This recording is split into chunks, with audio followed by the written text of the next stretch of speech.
Colin Drake woke before sunrise as he did every morning for the past 3 years. The small cabin creaked in the ocean wind, and through the window he could see the first hints of light touching the horizon. He sat up slowly, reaching for the mechanical prosthetic that rested on the bedside table. The arm clicked and whirred as it attached to the port at his shoulder, the familiar weight settling into place like an old routine. He made coffee in silence. The AI assistant embedded in his prosthetic, a program he had named Ripple, chirped a cheerful good morning, but Colin did not respond. He had learned that talking to machines made the loneliness worse, not better. Instead, he pulled on his weathered jacket and stepped out into the cold morning air. Tidebreak Haven was barely a settlement, just a scattered collection of automated facilities on a water-covered colony world where humans had established a foothold. Colin had chosen the most remote fishing dock he could find, a place where the nearest neighbor was 40 kilometers away. Here he could work without questions, without sympathy, without the weight of other people's expectations. The dock extended 50 meters into the dark water, and his boat bobbed gently at the end. Colin walked carefully, his boots making hollow sounds on the worn planks. He had built most of this dock himself after arriving, using only his remaining hand and the basic prosthetic. It was not pretty work, but it held. That was enough. He climbed into the boat and started the engine. The nets needed checking, and the morning tide was perfect for catching the local fish species that colonists had started calling silverbacks. They were not actually from Earth, but they filled the same role, and they paid well enough to keep Colin in supplies without requiring him to interact with traders more than once a month. The boat moved out into deeper water, and Colin let himself fall into the rhythm of the work. Check the nets, pull them up, sort the catch, reset the lines. His prosthetic arm whirred and clicked with each motion, sometimes catching on the ropes, sometimes moving smoothly. He had refused all upgrades over the years. This arm worked. It did what he needed. He did not deserve anything better. The accident played in his mind sometimes when he worked, like a recording he could not stop. The calculations he had made, the pressure valve he had misjudged, the explosion that tore through the engineering deck. He had survived because he was in the corridor when it happened. 2 others, his colleagues and friends, had been at the center. He had sealed the breach and saved the rest of the crew, but those 2 were gone because of his mistake. 3 years later, and the guilt still tasted fresh. Colin was hauling in the 3rd net when Ripple suddenly spoke up. Motion detected. Unidentified craft approaching at high speed. He looked up sharply. Nothing should be out here. This section of ocean was designated low traffic, one of the reasons he had chosen it. Show me, he said. A holographic display projected from his prosthetic, showing a small craft moving erratically across the water. It was broadcasting on multiple frequencies, a distress call in 17 different languages. Colin recognized a few of them, but most were alien protocols he had never heard. Is it going to hit us? He asked. Negative. Projected landing point is your dock. Impact in 45 seconds. Colin swore and gunned the engine, turning the boat back toward shore. He had no idea what was happening, but if something was about to crash into his dock, he needed to be there. Maybe he could help. Maybe he could salvage something. Maybe it was just another disaster waiting to pull him under. He reached the dock just as the craft came down. It was not a controlled landing. The small escape pod hit the water hard, sending up a spray that soaked the planks, then bounced once before slamming into the side of the dock. Wood splintered and metal screamed. Colin tied off his boat quickly and ran toward the wreckage. The pod was oval-shaped, about the size of a small car, and covered in scorch marks. Steam rose from its surface where it touched the cold water. A hatch on the side hissed and popped open, and Colin instinctively took a step back. 3 figures emerged, stumbling and coughing. They were not human. The first one out was tall and thin, with skin that looked like crystal, reflecting the morning light in shades of blue and purple. She moved with precise, deliberate steps, scanning the area with eyes that seemed to shift color as she looked around. The second was shorter and heavily built, with 4 arms and what looked like retractable claws on each hand. Her skin was a deep gray, and she moved like a fighter, balanced and ready. The third was the smallest, with pale skin that glowed faintly from within, patterns of light moving across her body like slow waves. They were all female, or at least appeared to be by human standards. They were also clearly exhausted, injured, and afraid. The crystal-skinned one spoke first, her voice melodic but strained. The words were not English, but Ripple immediately began translating. We seek refuge. We mean no harm. Please do not report us to authorities.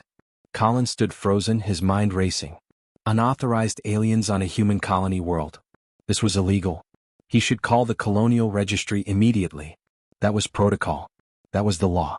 But something in their expressions stopped him. He had seen that look before in his own mirror. It was the look of someone who had lost everything and was still trying to hold on.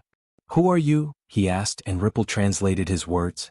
The crystal woman spoke again, gesturing to herself and then her companions. "I am Sarah. This is Kira and Nyla. We fled our homeworlds. We were deemed defective by our societies. We chose exile rather than submit to lives we could not accept." Colin watched as Kira, the four-armed one, supported Nyla, who seemed barely able to stand.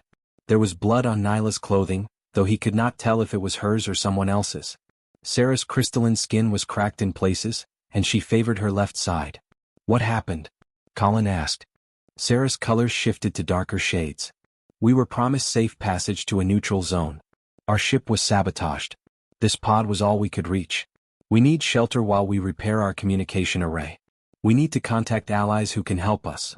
Colin looked at the three of them, then at the damaged pod, then back at his small cabin. Every logical part of his brain told him to refuse.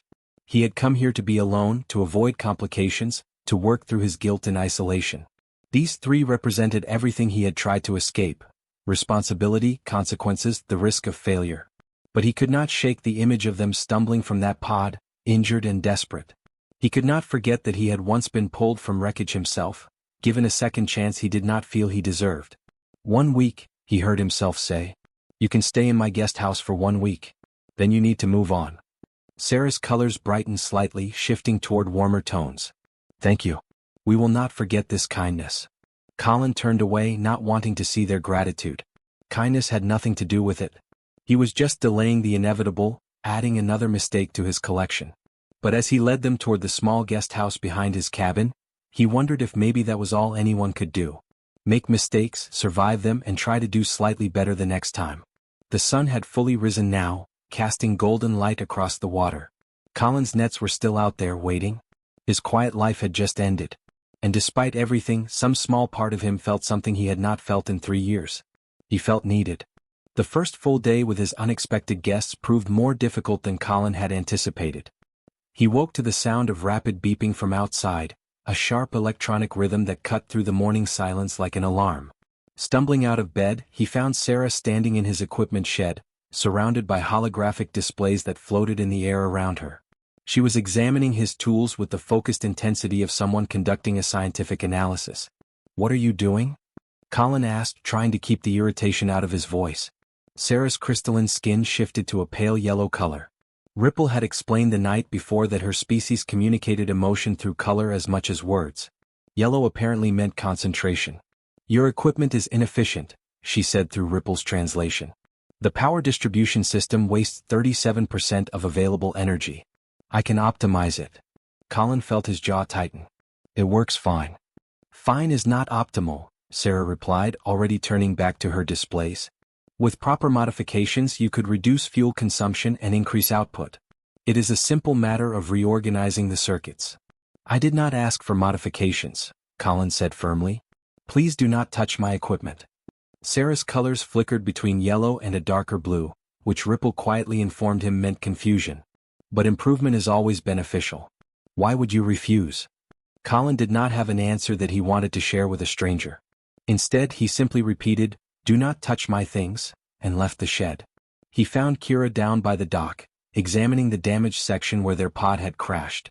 Her 4 arms moved independently, each one testing different support beams and checking connections. She worked with military precision, her movements efficient and purposeful. When she noticed Colin watching, she straightened up. "The structure is compromised," she said, her translation coming through with a clipped, formal tone. 2 main supports are cracked. The dock will fail during the next major storm." Colin knew this already. He had been meaning to fix it for months, but the work required materials he did not have and help he refused to ask for. "I will handle it," he said. Kira's dark eyes studied him for a moment. "You cannot repair this alone. Not with 1 arm." The words stung more than they should have. Colin had spent 3 years proving he could do everything himself, that he did not need help, that he could function despite his disability. "I have managed this long," he said coldly. "Managing is not the same as thriving," Kira replied. Then she turned back to the dock, dismissing him. Colin retreated to his boat, seeking the familiar comfort of his nets and the ocean. But even there he could not escape. Nyla had somehow made her way to the small kelp garden he maintained in the shallow water near the shore. She was knee-deep in the water, her bioluminescent patterns pulsing as she examined the struggling plants. "The pH balance is wrong," she called out when she saw him. "These plants are dying. Your soil composition lacks the necessary minerals." Colin rode closer. The kelp garden had been failing for weeks, but he had not known how to fix it. Kelp from Earth did not grow well in this alien ocean, and he lacked the expertise to understand why. "Can you help?" he asked, the words coming out reluctantly. Nyla's patterns brightened, pulsing with what seemed like happiness. "Yes. I have bacteria from my homeworld that can adjust the water chemistry. By tomorrow these plants will recover." "Will it be safe?" Colin asked. "For the local ecosystem?" "The bacteria are bioneutral," Nyla assured him. "They will help the kelp but will not spread beyond this area. I am a botanist. I do not make careless mistakes with living systems." Colin nodded slowly. "Thank you," he managed. The days developed a strange rhythm. Colin tried to maintain his solitary routine, but the three women kept intersecting with his life in ways he could not avoid. Sarah continued to analyze everything around her with scientific fascination, constantly pointing out inefficiencies and offering solutions that Colin did not want. Kira observed everything with tactical awareness, noting security risks and structural problems that made Colin uncomfortable. Nyla worked quietly on the kelp garden, transforming it from a struggling experiment into something that actually thrived. On the third day, Sarah cornered Colin in his cabin. Her colors were a warm orange, which apparently meant determination. "I need to examine your prosthetic," she announced. "No," Colin said immediately. "It is 15 years out of date," Sarah continued as if he had not spoken. "The motor efficiency is poor. The neural interface is crude. You are operating at perhaps 40% of what modern prosthetics can achieve." "It works," Colin said, the same answer he always gave. "But you deserve better," Sarah insisted. "I have studied human prosthetic technology. I can build you something superior. Something that would respond faster, tire less quickly, feel more natural." Colin felt something hot and uncomfortable rising in his chest. "I said no. Drop it." Sarah's colors shifted to a deep purple, an emotion Ripple could not quite translate. She studied Colin for a long moment before speaking again. "You punish yourself," she said quietly. "This is not about the prosthetic. This is about what you believe you deserve." Colin turned away. "You do not know anything about me." "I know guilt when I see it," Sarah replied. "My people express it differently, but the pattern is universal." The conversation ended there, but it left Colin unsettled for the rest of the day. That evening, Kira proved her worth in a way Colin could not ignore. He had been trying to move a heavy piece of salvage from the crashed pod, struggling with his single arm and improvised leverage. Kira simply walked over, lifted it with two of her 4 arms, and carried it to the storage area without comment. When Colin started to thank her, she shook her head. "You would do the same," she said simply. "I watched you work yesterday. You pulled in nets that should require 3 people. You do not quit even when the task is unreasonable. That is worth respecting." Colin did not know what to say to that. On the 5th day everything changed. Colin was working on his boat when Ripple suddenly issued an alert. "Incoming transmission from Colonial Registry. High priority." Colin's stomach dropped. He accessed the message through his prosthetics interface. The words appeared in floating text that only he could see. The message was brief and formal. Colonial sensors had detected unusual energy signatures originating from his location. The patterns matched advanced alien technology. An inspector would arrive in 5 days to investigate. Failure to cooperate would result in severe legal consequences. Colin read the message 3 times, his heart pounding. They had been detected. The women's attempts to repair their communication array had given them away. In 5 days an inspector would arrive, discover 3 unauthorized aliens, and Colin would face charges for harboring them. He walked back to the guest house where the 3 women were working on their repairs. They looked up when he entered, and something in his expression must have communicated the problem because Sarah's colors immediately shifted to a dark, anxious blue. "What happened?" she asked. Colin showed them the message. Kira read it with her tactical mind, already calculating angles and responses. Nyla's bioluminescent patterns dimmed with fear. Sarah simply stood very still, her crystalline surface reflecting the light in fragmented patterns. "We will leave," Sarah said finally. "We will not allow you to face consequences for helping us." "Your pod is not repaired," Colin pointed out. "Where would you go?" "We will find a way," Kira said, but her voice lacked conviction. Colin looked at the three of them. In 5 days they had disrupted everything about his carefully controlled life. They had pointed out his failures, challenged his isolation, and forced him to confront truths he preferred to ignore. They had also fixed his kelp garden, identified critical repairs he had been avoiding, and treated him with a respect he did not feel he had earned. "No," Colin heard himself say. "We have 5 days. We need a plan." The plan seemed simple when they discussed it. Sarah would create holographic disguises that would make the three women appear human. Colin would claim they were contractors he had hired to help expand his fishing operation. The colonial inspector would find nothing unusual and leave. Simple. But plans required trust, and trust required time they did not have. Colin spent the next 2 days teaching the women how to act human. It was harder than he expected. Sarah moved with too much precision, her gestures calculated and efficient in ways that humans never were. Kira kept forgetting to use only 2 arms, reaching for things with all 4 before catching herself. Nyla's bioluminescent patterns still pulsed faintly beneath the holographic skin, visible if someone looked closely enough. "You need to be more casual," Colin explained for the 10th time as they practiced in the guest house. "Humans waste motion. We fidget. We make unnecessary gestures. You all move like you are trying to conserve energy." "Because energy conservation is logical," Sarah pointed out, her holographic human face looking strange with her precise expressions. "Humans are not always logical," Colin replied. "That is the point." The storm arrived on the 3rd day, earlier than the weather predictions had suggested. Colin woke to the sound of wind howling around his cabin and rain hammering against the windows. He checked the marine forecast through Ripple and swore quietly. This was going to be bad. He pulled on his weatherproof jacket and headed outside. The 3 women were already awake, standing at the guesthouse window and watching the violent ocean with concerned expressions. Colin waved them back inside and made his way toward the dock. The waves were already running high, crashing against the support posts with enough force to shake the entire structure. Colin's boat bucked and strained against its moorings in danger of breaking free. He needed to secure it properly or risk losing it entirely. The dock creaked ominously under his feet as he made his way toward the boat. He could see the sections that Kira had identified as damaged, the wood flexing in ways it should not. He had been meaning to fix this. He had been meaning to do a lot of things. Colin reached the boat and started working on the moorings, fighting against the wind and rain. His prosthetic arms struggled with the wet ropes, the motors whirring and clicking as water got into the mechanisms. He managed to secure the first line, then moved to the second. That was when he heard the crack. It was a sound like a gunshot, sharp and final. Colin looked down and saw the support beam beneath him split clean through. The dock section tilted sharply, and suddenly he was falling. The ocean hit him like a cold fist, driving the air from his lungs. The waves immediately caught him, pulling him under and spinning him in the churning water. Colin fought to orient himself to find the surface, but the storm had turned the ocean into chaos. His prosthetic arm pulled him down, the weight of the metal like an anchor. He broke the surface for just a moment, gasping for air, and saw the dock collapsing further. Then another wave drove him under. Colin's training kicked in, the old emergency procedures from his engineering days. Do not panic. Conserve air. Find something to grab onto. But his prosthetic was dragging him down, and the waves kept spinning him and he could not tell which way was up anymore. Then something grabbed him. Strong arms wrapped around his chest, and he felt himself being pulled upward with incredible force. They broke the surface together and Colin gasped and coughed, his lungs burning.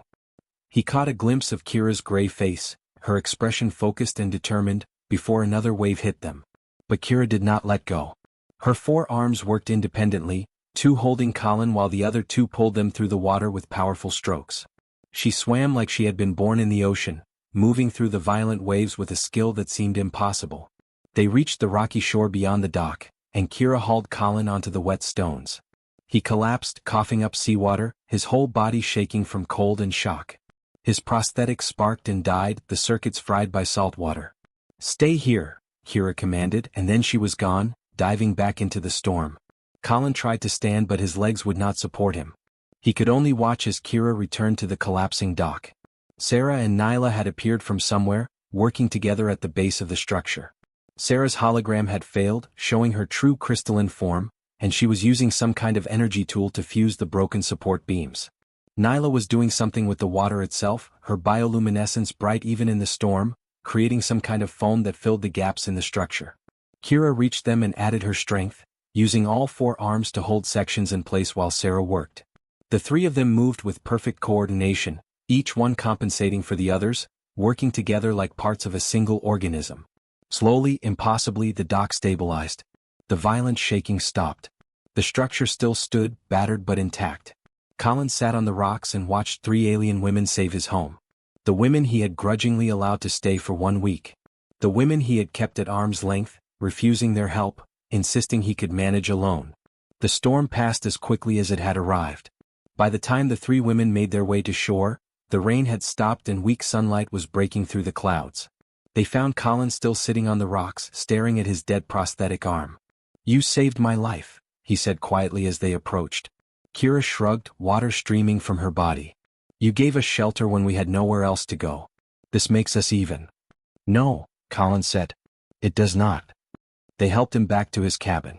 Sarah examined his prosthetic and declared it beyond immediate repair, though she could build him a new one if he would allow it. Colin did not refuse this time. Nyla made some kind of hot drink from kelp and alien herbs that tasted terrible but stopped his shivering. Kira simply sat nearby, watching him with those dark, tactical eyes. As the warmth returned to his body, Colin found himself talking. He had not intended to, had spent 3 years keeping these words locked inside, but somehow they came out anyway. He told them about the accident. The pressure valve he had miscalculated. The explosion that tore through the engineering deck. His 2 colleagues who died instantly while he survived because he happened to be in the corridor. The way he had sealed the breach and saved the rest of the crew, 37 people who lived because he acted quickly. "Everyone called me a hero," Colin said, staring at his dead prosthetic. "They gave me medals. They said I saved lives. But all I could think about was that I killed 2 people with my mistake. That I should have caught the error. That if I had been better, smarter, more careful, they would still be alive." The 3 women listened in silence. Then Sarah spoke, her colors shifting to a soft, gentle blue. "You carry responsibility for what you can control," she said. "The rest is mathematics. You made an error in calculation. This happens. But you also saved 37 lives with your response. Both facts are true. You cannot accept one and reject the other." Kira leaned forward. "In Kethran culture we have a concept. A warrior who survives when others fall has a duty to honor their memory through continued service. You dishonor your colleagues by hiding here, by refusing to live fully. They died so others could survive. You survived so you could continue their work." Nyla's patterns pulsed slowly. "My people believe that all growth requires breaking. Seeds must crack open. Bones must fracture to heal stronger. You broke in that accident, Colin. But breaking is not the end. It is the beginning of growing into something new." Colin looked at each of them in turn. 3 women from 3 different worlds, each offering him a different perspective on the same truth. He had been wrong. Not about the accident but about what came after. "The inspector arrives in 2 days," he said finally. "If we are going to fool him, I need to be able to function. Sarah, can you build me a new prosthetic by then?" Sarah's colors brightened to a warm gold. "I can build you something better than you have ever had. If you will trust me." Colin nodded slowly. "I will trust you. All of you." For the first time in 3 years, planning for the future felt like something other than just surviving until tomorrow. It felt like purpose. Inspector Warren Foster arrived exactly on schedule, his official transport settling onto the beach near Colin's dock with bureaucratic precision. He was a thin man in his 50s, wearing the standard colonial authority uniform and carrying a scanning device that looked far too sophisticated for a simple inspection. Colin watched him approach, feeling the weight of Sarah's new prosthetic on his arm. She had worked through 2 nights to complete it, and the difference was remarkable. The arm responded to his thoughts faster, moved more naturally, and felt almost like a real limb. But right now, all it did was remind him how much he had to lose. The 3 women stood beside him, their holographic disguises in place. Sarah appeared as a tall woman with dark hair, her movements deliberately casual. Kira looked like a stocky contractor with broad shoulders, keeping her extra arms hidden beneath the holographic projection. Nyla had taken the form of a young technician, her bioluminescence completely masked. "Mr. Drake," Warren said, extending his hand. "I am Inspector Foster. Thank you for accommodating this visit on short notice." Colin shook his hand, trying to keep his own hand steady. "Of course. What can I help you with?" Warren smiled politely, but his eyes were already scanning the area. "We detected unusual energy signatures originating from this location approximately 1 week ago. High-level alien technology. I am here to investigate and ensure compliance with colonial regulations. These are my new contractors, Colin said, gesturing to the three women. Sarah handles technical systems, Kira manages heavy equipment, and Nyla works on agricultural projects. They have been helping me expand my operation. Warren's smile did not change, but he activated his scanning device. I see. May I scan them for the record? Standard procedure for all new colonial workers. Colin's heart sank, but he nodded. There was no way to refuse without raising suspicion. Warren approached Sarah first, running the scanner over her from head to toe. The device beeped and hummed, and Colin watched Warren's expression carefully. For a moment nothing changed. Then Warren's eyes narrowed slightly as he looked at the readout. He moved to Kira next, then Nyla, scanning each of them with the same thorough attention. When he finished, he turned back to Colin with a different expression entirely. The polite smile was gone. Mr. Drake, Warren said quietly. Could we speak privately? They walked to Colin's cabin, leaving the three women standing nervously by the dock. Inside, Warren set his scanner on the table and looked at Colin with a mixture of disappointment and curiosity. They are not human, Warren said flatly. The holograms are excellent, but biometric scans do not lie. You are harboring 3 unauthorized alien individuals on a human colony world. Do you understand the severity of this violation? Colin met his eyes steadily. Yes. Then why? Warren asked. You have a clean record. You have been a model colonist, quiet and law-abiding. Why would you risk everything for 3 aliens you do not even know? Colin thought about the question carefully. Because they needed help. And because they have done more good in 2 weeks than I have managed in 3 years. Warren sat down, studying Colin with renewed interest. Tell me about them. The truth this time. So Colin did. He explained how they had crash-landed, fleeing persecution from their homeworlds. He described how each woman had been labeled defective by her society for refusing to conform. He told Warren about Sarah's brilliance, Kira's tactical mind, and Nyla's botanical genius. Sarah built this, Colin said, raising his new prosthetic. My old one was 15 years out of date, barely functional. This one is better than anything available through Colonial Medical Supply. She did it in 2 days using salvaged materials. Warren examined the prosthetic with professional interest. Impressive. But that does not change the legal situation. Kira identified critical security flaws in the dock structure, Colin continued. Flaws that would have killed me in that storm. She has tactical knowledge that could benefit colonial defense. And the third one? Warren asked. Nyla created a hybrid kelp species that thrives in our ocean, Colin said. The kelp farms have been struggling for years, requiring expensive imports from Earth. Her hybrid could make us self-sufficient within 2 growing seasons. Warren was quiet for a long moment. Then he stood and walked to the window, looking out at the 3 women waiting by the dock. I am required to report unauthorized aliens, he said slowly. That is colonial law and I enforce the law. But I am also required to consider exceptional circumstances that might warrant special consideration. Colin felt a flicker of hope. What kind of circumstances? Warren turned back to him. There is a legal provision for emergency citizenship. If an individual, human or alien, demonstrates essential contribution to colonial survival, they can be granted provisional citizenship pending review by the Colonial Council. But the contribution must be substantial, documented, and verified within 72 hours of discovery. 72 hours? Colin repeated. I discovered them today, Warren said. That gives us until this time 3 days from now. If you can document their contributions and present a compelling case to the Council, I will forward the application with my recommendation. But if you fail, I will have no choice but to order their deportation and charge you with harboring illegal aliens. Colin looked at Warren carefully. Why are you helping us? Warren's expression softened slightly. Because I have spent 20 years enforcing laws, Mr. Drake. Most of those laws serve important purposes. But some of them serve politics instead of people. I recognize the difference even if I cannot always act on it. These 3 women fled persecution. They have skills our colony needs. If the law provides a path for them to stay legally, then I will help you find that path. But it has to be legitimate. I will not falsify records or bend the truth. I understand, Colin said. Warren headed for the door, then paused. One more thing. The Colonial Council meets in the Central Settlement. That is a 2-day journey from here. You will need to present your case in person. Bring everything you have. Technical specifications, practical demonstrations, testimonials, data. Make it undeniable. After Warren left, Colin called the three women into the cabin and explained the situation. Sarah's hologram flickered with agitation. Kira's jaw tightened.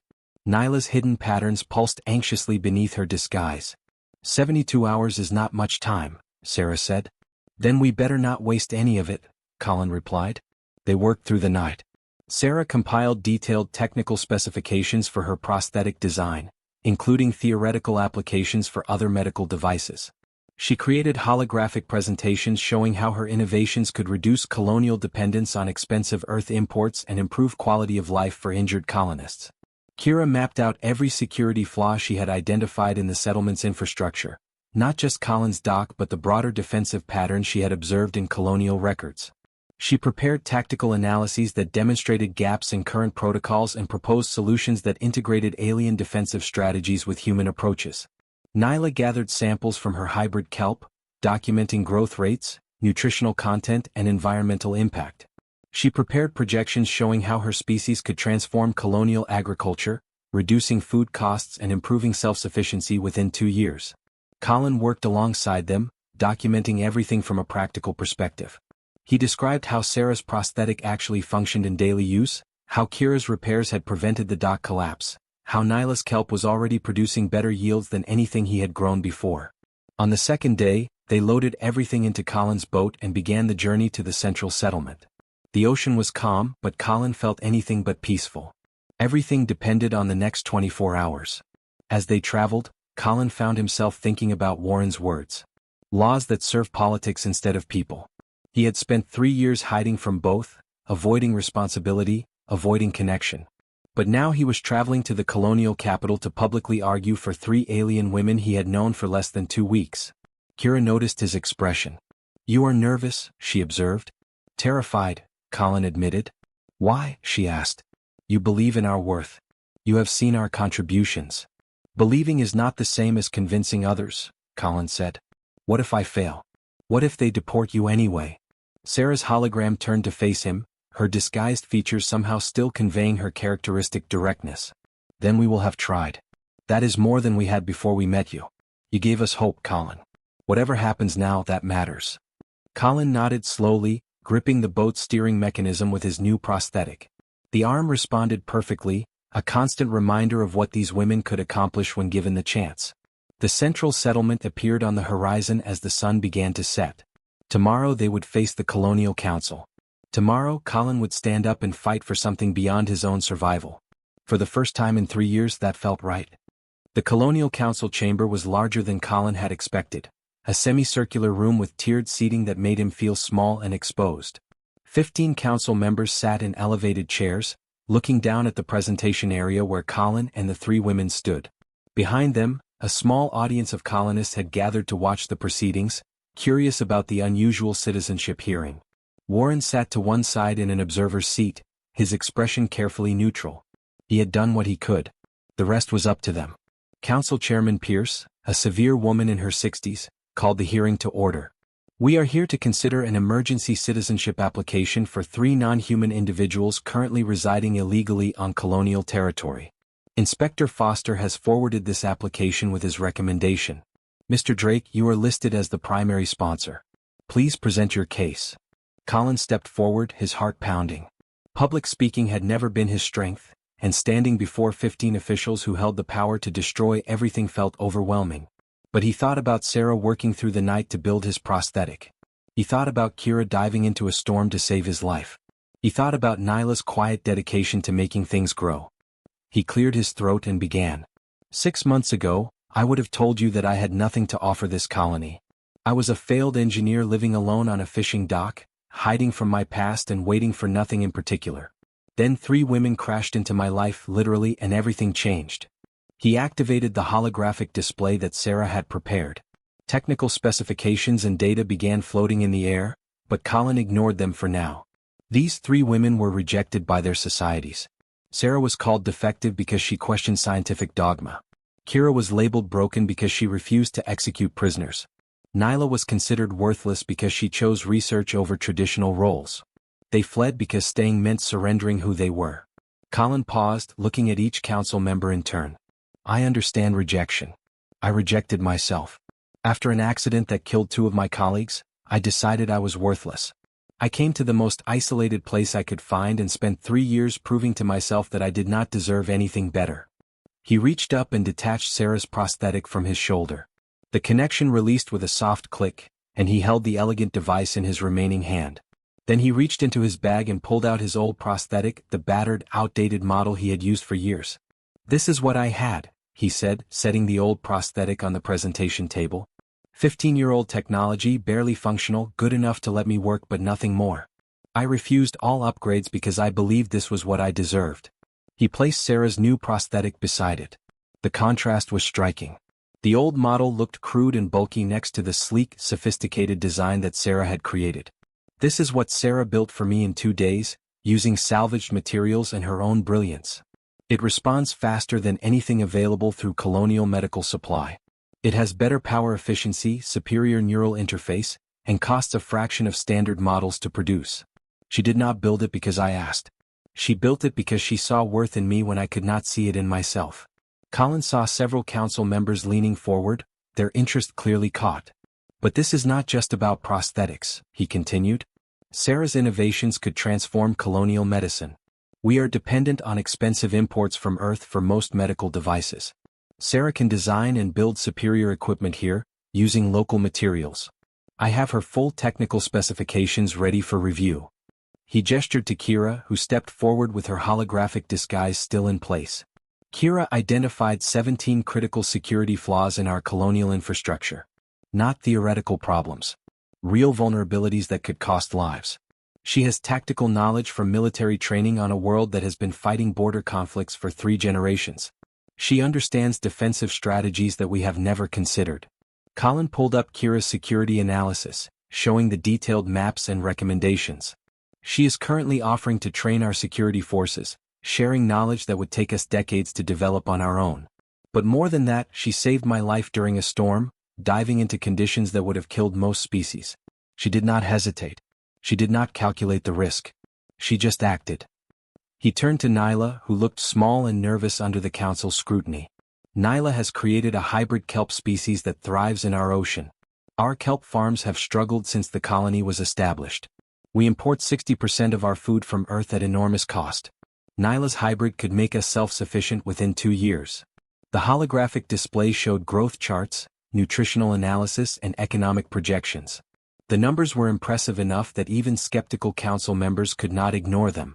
"But these are just facts and figures," Colin said, his voice growing stronger. "Let me tell you what really matters. We are a frontier colony. Every single person in this room came here because we did not quite fit somewhere else. We were too ambitious, too restless, too different, too damaged. We are rejects building something new." He looked directly at Chairman Pierce. "That is not a weakness. That is our strength. We succeed because we take people who did not fit in the old systems and give them a chance to build something better. These 3 women are no different.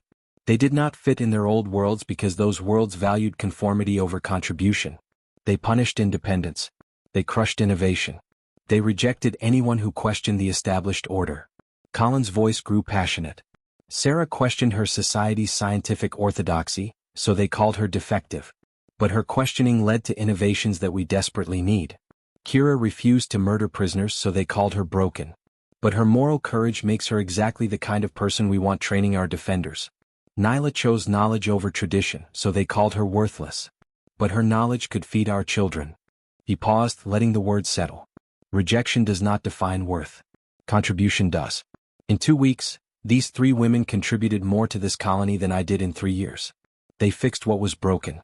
They built what was needed. They saved lives. If that does not earn them a place here, then what does?" The council chamber was silent. Colin stood there, breathing hard, wondering if he had said too much or not enough. Then Chairman Pierce spoke. "The council will deliberate. Please wait outside." The next hour was the longest of Colin's life. He sat in the hallway with Sarah, Kira, and Nyla, none of them speaking. Warren emerged once, gave Colin an encouraging nod, then returned to the chamber. Finally they were called back inside. Chairman Pierce looked tired but not unkind. "The council has reviewed the evidence and testimony. We find that the 3 applicants have demonstrated essential contribution to colonial survival. Provisional citizenship is granted, pending 1-year review. Welcome to the colony." The relief that washed over Colin was so intense it made him dizzy. Beside him, Sarah's hologram flickered as her control wavered. Kira stood perfectly still, but her eyes were bright. Nyla's hidden patterns pulsed so strongly that they showed through her disguise. 6 months later, Colin stood on his rebuilt dock and barely recognized his own life. The small fishing operation had transformed into something much larger. Sarah had established a prosthetics clinic in the guest house, serving colonists from across the settlement. The waiting list was already 3 months long. Kira spent half her time training security forces and the other half designing improved defensive systems. Nyla managed expanding kelp farms that now supplied food to 12 colonial settlements. Colin still fished, but now he had help. He had hired 2 young colonists who wanted to learn, passing on skills instead of hoarding them. The dock was stronger than it had ever been, rebuilt with Kira's engineering and designed for collaboration instead of isolation. The sun was just rising when Colin walked out onto the dock that morning. Sarah was already there, making adjustments to a prosthetic for her next patient. Kira was running through combat forms, her 4 arms moving in patterns that were beautiful and deadly. Nyla was checking the kelp beds, her bioluminescence casting soft light on the water. "Come here," Colin called to them. "I want to teach you something." They gathered around him, curious. Colin felt slightly foolish, but he had been thinking about this for days. "It is an old earth fishing song," he explained. "My grandfather taught it to me. Fisherman used to sing it while working the nets. I thought you might like to learn it." He began to sing, his voice rough but sincere. The melody was simple, the words about tides and catches and the endless rhythm of the ocean. Sarah listened with her scientific curiosity, analyzing the musical structure. Kira's deep voice joined in, finding harmonies that Colin had never considered. Nyla's bioluminescent patterns began pulsing in time with the rhythm, adding a visual dimension to the song. They stood together on the dock as the sun climbed higher, for voices blending in ways that should not have worked but somehow did. Colin thought about the path that had brought him here. The accident that had cost him his arm and filled him with guilt. The 3 years of isolation and self-punishment. The damaged escape pod that had crashed into his carefully controlled solitude. Sometimes the best catch was not what you planned for, he realized. Sometimes it was what the tide brought in. 3 alien women fleeing persecution. 3 brilliant minds that did not fit anywhere else. 3 companions who had seen worth in him when he could not see it in himself. The nets were full. The future was uncertain. Political tensions still simmered as the women's home governments protested their asylum. There would be challenges ahead, complications and difficulties that Colin could not yet imagine. But standing there on the dock with 3 former rejects who had become his family, Colin felt something he had not felt in years. He felt hopeful. He felt purposeful. He felt like he belonged. The song ended, and they stood in comfortable silence, watching the sun paint the ocean in shades of gold and orange. Somewhere out there, other rejects were struggling, other outcasts were searching for a place to belong. Colin hoped they would find it. He hoped they would find their own dock at sunrise, their own unexpected companions, their own second chances. Because everyone deserved that. Everyone deserved to be valued for their contributions rather than rejected for their differences. Everyone deserved a place where they could build something new. Colin attached his prosthetic, feeling it click into place perfectly. Sarah's design, built with care and skill and friendship. He flexed the fingers, marveling again at how naturally they moved. "Ready to work?" he asked the others. They were. Together, they turned toward the day ahead, for rejects who had found worth in each other, ready to prove again that the best catches are the ones you never expected.